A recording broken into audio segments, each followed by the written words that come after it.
형제와 여러분 안녕하세요. 오늘은 4월 30일 월요일 예수님처럼 순종하십시오 라는 제목으로 베드로전서 2장 13절부터 25절까지를 묵상하겠습니다. 13절 인간의 모든 제도를 주를 위하여 순종하되 혹은 위에 있는 왕이나 혹은 그가 악행하는 자를 징벌하고 선행하는 자를 포상하기 위해 보낸 총독에게 하라.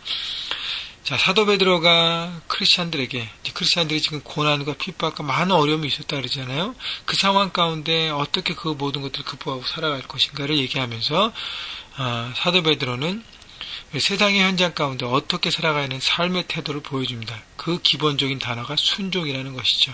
그래서 인간의 모든 제도를 주를 위하여 순종하되, 그러니까 인간, 여기 보면 왕이나 13절에 14절 왕이 보낸 총독에게 순종하라고 했는데, 이 모든 순종의 기본은 주님을 위하여 순종하듯이 하라는 거예요. 하나님께서 세우신 리더십이기 때문에. 근데 그 리더십이 잘못된 선택을 하고 잘못된 정책을 하고 잘못되게 하면 하나님께서 그들을 분명히 다스리십니다. 자, 그런 가운데 우리가 선을 행하면서 고난을 받고 어려움 받는 거 하나님께 다 갚아주신다는 거예요. 그래서 기본적인 것은 순종하라는 것이죠. 여러분, 가정에서, 직장에서, 학교에서 선생님들에게, 직장에서 매니저와 사장님과 오너에게, 가정에서 부모님에게 순종하는 것은 바로 하나님을 향해 순종하듯이 하라는 것이에요. 주님을 위해. 그 마음으로 순종할 때 우리는 세상을 아름답게 돌파할 수 있습니다. 물론 그 리더들이 정말 하나님의 마음으로 하지 않고 잘못되게 할 때, 그럴 때가 있잖아요.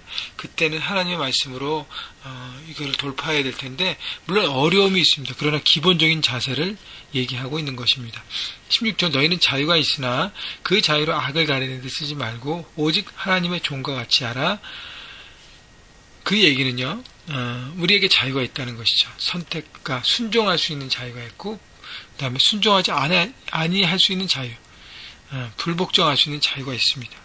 그런데 그 자유를 가지고 하나님의 종과 같이 하라는 것은 자원하는 마음으로 순종하라는 것이에요. 내게 있는 모든 사람들에게 우리가 그렇게 하지 않을 수 있지만 자원하는 마음으로 그들에게 순종하고 나갈 때 하나님의 세워지는 권위가, 그 질서가 이루어지고 그 안에서 결국 우리가 승리자가 되는 것입니다. 17절 무사람을 공경하며 형제를 사랑하며 하나님을 두려워하며 왕은 존대하라. 바로 이것이 세상 현장에서 살아가는 구체적인 조언들인데, 무사람을 공경한다는 것은 내가 만나는 모든 사람을 존경하고 공경하고 그 다음에 인정하라는 것이죠. 그래서 꼭 리더들, 높은 리더들, 강력한 리더들 뿐 아니라 내가 만나는 모든 사람들, 리더가 아닌 사람들, 연약한 사람들, 모든 사람들을 존경하고 공경하고 그 사람에 대한 기본적인 마음이 있어야 된다는 것이죠. 그러니까 내게 이익이 된 사람들에게만 내가 할렐레하고, 표현이 좀 그런가요? 내게 이익이 되는 사람에게만 막 좋은 마음을 주고 내게 이익이 없는 사람들은 이렇게 내쳐버리는 그런 게 아니라는 것이죠. 그 다음에 형제를 사랑하고 하나님을 두려워하며 왕을 존대하라.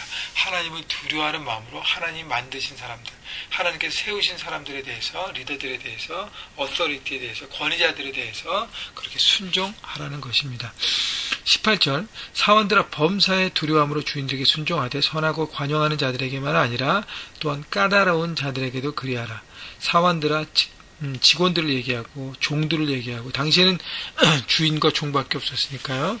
지금으로 하면 자기의 매니저와 사장님과 오너에게, 또 학교에서 선생님들에게 순종하는데 좋은 분에게만 하는 게 아니라 까다로운 분에게도 그렇게 하라는 것이죠. 19절 20절 왜냐하면 부당하게 고난을 받아도 하나님을 생각함으로 슬픔을 참으면 이는 아름다우나 죄가 있어 매를 맞고 참으면 무슨 칭찬이 있으리요. 그러나 선을 행함으로 고난을 받고 참으면 이는 하나님 앞에 아름다우니라. 자, 하나님 보시기에 기뻐하고 즐거워하고 정말 하나님 마음에 감동이 되는 것은 내가 선을 행하고 올바른 선택하고 내 안에 있는 자유를 들여서 순종했는데 그 순종 가운데 많은 어려움과 고통이 있을 때 하나님이 그것을 아름답게 여기신다는 것입니다.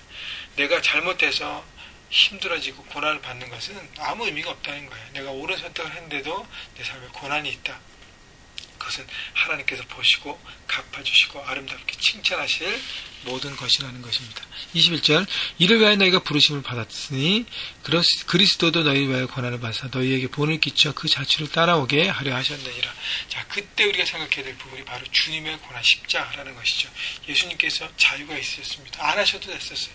그러나 선택하셔서 십자가를 선택하시고 그 다음에 옳은 일 가운데 가셨음에도 불구하고 부당하게 많은 고난을 받고 부당한 재판을 통해서 십자가 처형을 당하셨습니다.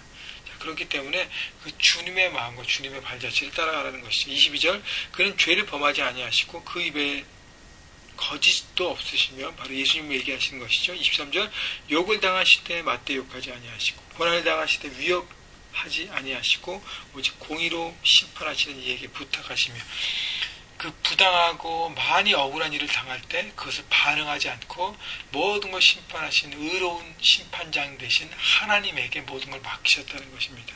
여러분 바로 이게 영적 전쟁의 자세예요. 전쟁은 하나님께 속해 있습니다. 우리가 세상 현장 가운데 우리를 짓누르게 하고 억누르게 하고 우리를 공격하는 많은 상황과 사람들에게 똑같이 우리가 이에는 입으로 이로 갚으라는 것이 아닙니다. 그때 반대 정신, 예수님의 마음처럼 핍박할 때 사랑으로 품고 오른뺨을 칠 때 왼뺨을 내는 사랑의 마음으로 반대 정신으로 살아가는 것이 바로 세상 속에서 크리스찬이 살아가야 될 모습인 것입니다. 근데 중요한 것은 하나님을 믿으셔야 돼요. 하나님께서 지키시고 갚으시면. 그래서 오늘도 정직한 씨앗들을, 사랑의 씨앗들을 삶의 현장에서 심으십시오. 24절 친히 나무에 달려 그 몸으로 우리 죄를 담당하셨으니 이는 우리로 죄에 대하여 죽고 의에 대하여 살게 하려 하심이라. 그가 채찍에 맞음으로 너희는 나음을 얻었나니. 바로 예수님의 고난 때문에 우리 모두가 어둠에서 빛으로 하나님의 구원, 하나님의 영원한 삶을 얻었습니다. 여러분의 사도 베드로를 통해서 듣는 크리스찬들에게도 그들의 눈물 뿌린 고난 속에서의 기도와 절규와 어떤 고통을 통해서 그들이 눈물이 뿌려진 씨앗을 통해서 그 후손들이 많은 사람들이 축복을 얻었습니다. 그건 분명한 것입니다. 여러분 순교자의 자녀에는 축복이 있다 그러잖아요. 자, 그래서 우리가 순교하는 각오로 살아가는데 이 땅에 살아가면서 순교는 없잖아요. 그러나 고통과 고난은 우리가 정직함으로 세상 가운데 살아갈 때 있습니다. 그때에 바로 예수님의 모습을 생각하시고 친히 스스로 십자가를 지신 것처럼 여러분 삶의 현장에서 여러분 고난을 마다하지 않으시고 그것을 기뻐함으로 받으십시오. 주님의 십자가 생각하시고 받으시고요. 그 다음에 십자가 앞에 예수님처럼 우리가 그렇게 삶의 현장에서 십자가를 지고 모든 걸 통과하기 위해서는요, 예수님이 십자가 지셨듯이 우리는 우리의 자아를 십자가에 못 박아야 합니다. 내가 세상에서 인정받아야 하는 것들, 내가 높아지려는 것들, 그 다음에 내가 원함을 추구하는 것들, 또 어려울 때 복수하고 보복하는 모든 마음들을 십자가 앞에 내 자아를 못 박지 않을 때 우리는 세상 가운데 승리할 수 없습니다. 여러분 순종이라는 키워드 생각해 보시고 우리 예수님의 십자가를 생각하시고 그 십자가의 모델을 통해서 세상 가운데 많은 고난이 올 때 그것을 믿음으로 통과하십시오. 주님이 십자가로 끝난 것이 아니라 부활하셔서 승리하셨습니다. 오늘도 그걸 바라보시고 세상의 현장에서 여러분 정직을 선택하시고 윗사람들에게 순종하십시오. 기본적인 태도예요. 물론 대화와 여러 가지로 풀어가고 지혜로운 방법, 정말 비둘기같이 순전하고 뱀같이 지혜로울 필요 있습니다. 지혜를 통해서 대화로 그 다음에 많은 것들을 나눠야 될 것입니다. 그러나 기본적인 것은 순종의 태도, 그리고 영적 전쟁하면서 여러분 돌파하셔서 오늘도 세상 가운데 승리하시는 여러분 모두가 되시기를 주님의 이름으로 축원합니다.